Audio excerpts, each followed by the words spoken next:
some interviews on a corporate level, and that's what you specialize with on the corporate level career coaching, there's going to be the salary expectation question. You answer too high, they might just disqualify you like, meh, nah, you out of this world, buddy. You answer too low, you're leaving money on the table. What's the best answer to what's your expected salary and how to answer that like a boss? I'm going to just end every question like a boss. I'm thinking of Mad Men, Don Draper style, you know?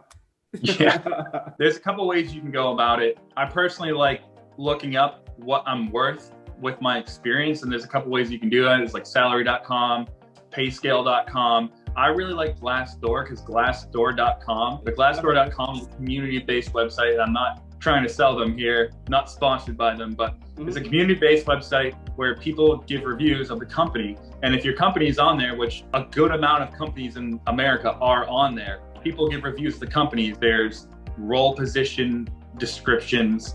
You can actually apply for a job on there. And then obviously there's salary on there as well. If you're like a sales representative, you could go on there and see what sales representatives do, what they make, and it can even give you bonuses. And like it kind of dials right in to where the salary is. So under that topic of having some data, that's going to help you. You can evaluate yourself and see what the job has been giving out in salary cap. I believe they usually ask you what your salary expectations either before the interview or at some point after the interview, well, towards the end of the interview.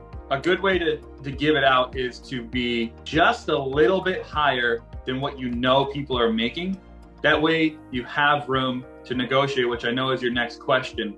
You don't want to come in too low, because if you come in too low, they could grab you. Like we said, you're leaving a lot of money on the table. If you can't find any data on how much they're paying for salary, or it could be hourly as well, self-evaluation is very key. You have to make sure you know what your worth is. Go on Glassdoor and try to find other jobs at other companies that are closely related to yours and try to dial in how much a person under this job description would be making. And then again, if you're asked that, just go a little bit above or whatever you think you're worth. I mean, if they're paying $50,000 and you're worth, and you think you're worth $100,000, because some people might have a inflated valuation of themselves, they're probably going to throw you out, and it's a waste of time for everybody. So if you really think this job is for you, know what the salary is going into it once you apply, so you're not wasting your time or the company's time, and try to dial in where you think you're going to be.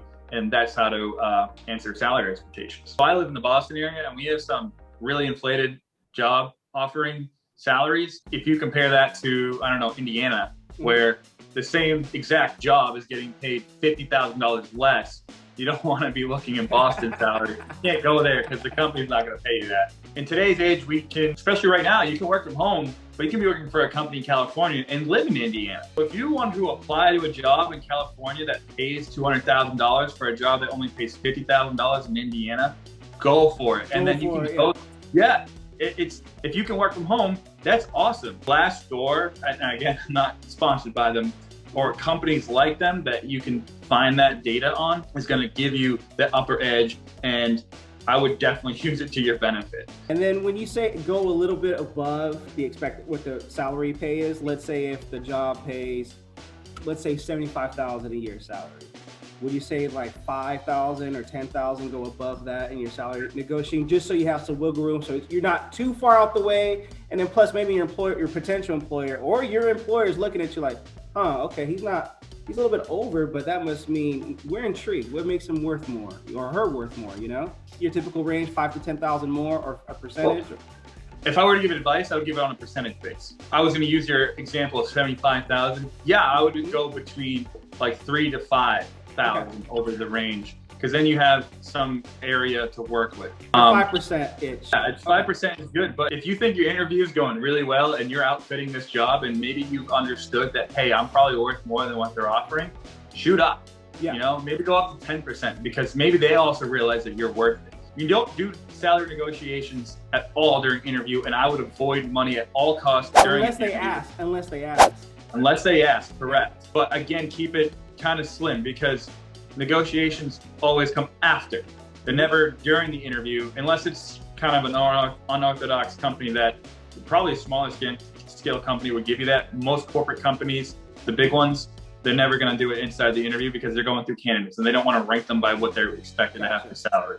Other things, like, it depends on what kind of job you're applying for. Is it a manager? Is it a director position? Is it a president position? Now, I'm sure no one here is going to be watching an advice for president position, but a president could have a way higher range to work with. So maybe it's up to 20%. So knowing your self-worth is very important, and you can apply that percentage. So do the math beforehand. If it's 75,000, I would say between 1% and 5%, 5% on the very high range. If you make more money, like 100 to 150 to $200,000, that 1 to 5% ends up being a very large number. But try to scale it in. So it's all up to you and your data research, and ask around. If you have used LinkedIn as a tool as well, you know, if you can find people that are working there, or you know people that, you know, just because it's a close company or something, if you can find people that are working there, ask them, you know, reach out. Like, if you were to come to me and say, hey, what are you making there? I'm applying for that job. And I would give some sort of range of what someone could be making. And then you have a good idea of what you could be asking for. The end goal is to make sure that you're hired,